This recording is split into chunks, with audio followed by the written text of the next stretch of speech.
जेकर होई माथा में जोरों के दर्द उ देखी आज के हमार रोमांटिक ब्लॉग। आज हम आईनी हो अमनौर पार्क अइला के बाद में तो देखा तनी हो गईल बा मार मार देखला के बाद में हमारा लागल ह कि फूटी सब लोग के कपार। तो यही खुशी में हम आईनी ह गेट के लगे। गेट पर अइला के बाद हम देखा तनी कि भीड़ बा एजा बेसम्हार बेसम्हार भीड़ देखला के बाद हम कहनी ह कि बिना टिकट ले ले घुस चले के।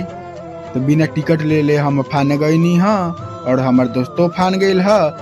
तो बिना टिकट लेला के बाद में हम लोग आ गए अंदर अइला के बाद में देखा तानी कि एहू जन बा बेसम्हार भीड़ देखला के बाद में यहाँ तो चलत ल शूटिंग चलत रहा। तो यहाँ से हम वीडियो बना के चल गए आगे गईला के बाद में देखा तनी कि एजा सब छोकरिया आवतारी स हमरा लगे।